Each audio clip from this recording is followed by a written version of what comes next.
Welcome to this new episode of Space Weather Videos.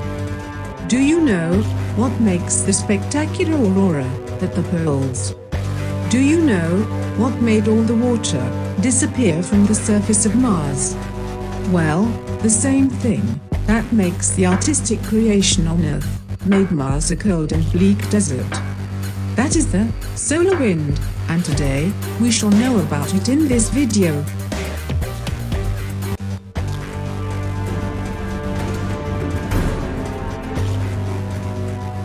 The Sun is a hot ball of gas, mainly made up of hydrogen and helium. The temperature of the Sun's surface is more than 5,000 degrees Kelvin. The Sun also has its own atmosphere, called the corona. The corona temperature is about 1 million degrees Kelvin. This tremendous heat makes the constituent hydrogen ions highly energized. Some of the particles are so hot that they cannot be held back. This forms a continuous stream of charged particles ejected from the upper atmosphere of the Sun, and is called as the solar wind. It mostly consists of electrons and protons, and are spread all over the solar system. The solar wind is blowing right from the time the Sun was created. It is believed that when the planets were being formed, these solar wind swept away the gas giants outward as the outer planets, while the rocky planets remained inward. In January 1959, the Soviet spacecraft Luna 1 first directly observed the solar wind and measured its strength. Solar wind is characterized mainly by three things: its velocity, that means the speed at which it moves away from the Sun; its density, that is, the numbers of proton ions it contains per unit volume; and its temperature, or more precisely, its kinetic energy. The solar winds, at the distance of the Earth from the Sun, typically flows with velocity of around 300 to 350 kilometers per second. Such winds are called as slow winds. Sometimes, the wind flows at the speed of more than 600 kilometers per second, when they are called as fast winds. The slower winds are emitted from the Sun's outer atmosphere, the corona. The fast winds, on the other hand, are emitted through the coronal holes, and are carried by the open magnetic fields from deeper inside. The particle density of the solar wind is around 6 to 10 particles per cubic meter at the distance of the Earth. The Sun, however, loses its own mass in this process of emitting solar winds.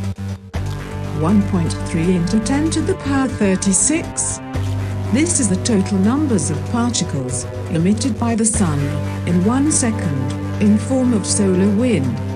Now, if we consider the particles as protons, then the total mass loss is 6.7 billion tons per hour.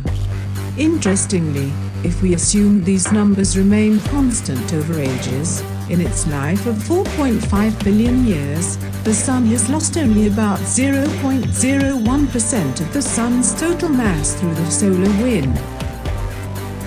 The plasma in the solar wind are tightly coupled with the magnetic field of the Sun. So, when the wind plasma move away from the Sun, they also bring with them the magnetic field lines.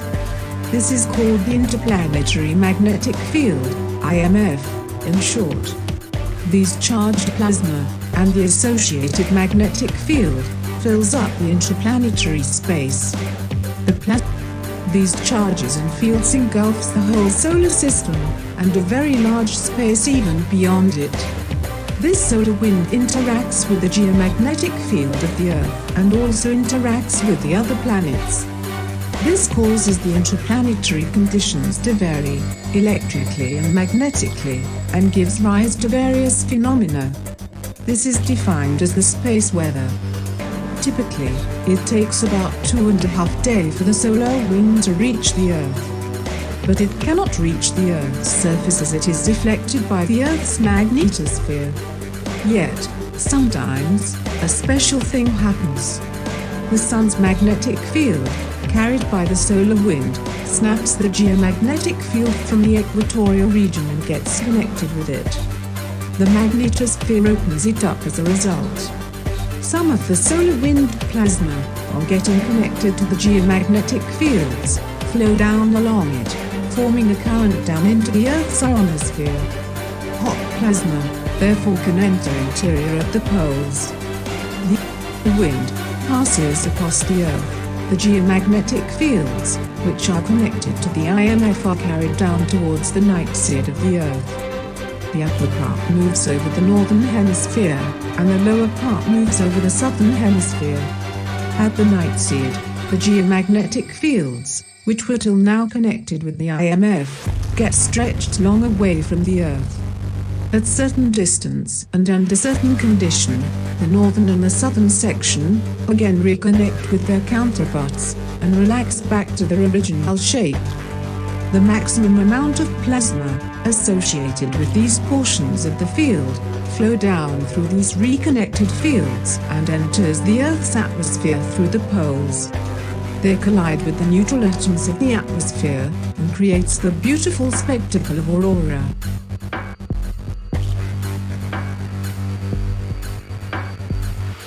Planets like Mars or natural satellites like Moon, which don't have any magnetic field, the solar wind and the magnetic field attached to it, can reach up to the surface. The energetic plasma particles knock the thin atmosphere and ionizes the neutral atoms there.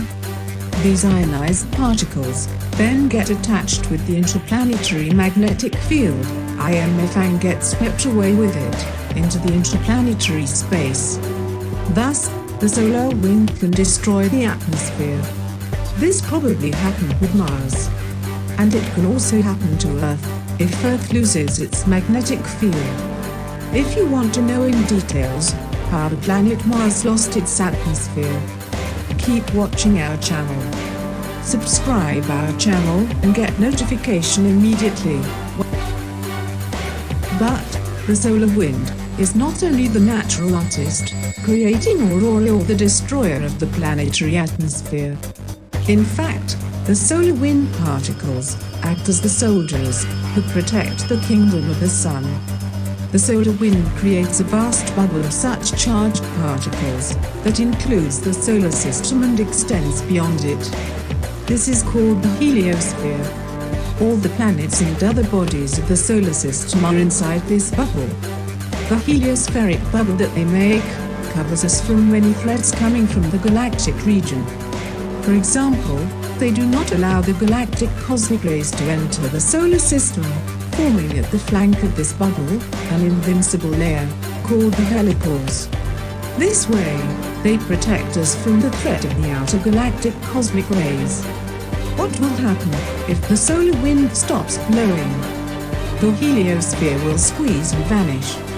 The cosmic ray invasion will increase. We would no longer see the aurora, neither there would be any geomagnetic storm. So, solar wind is a wonderful creation of sun, whose multifaceted features have always mesmerized us. If you have enjoyed our video, please subscribe our channel, like the video and share it to your friends.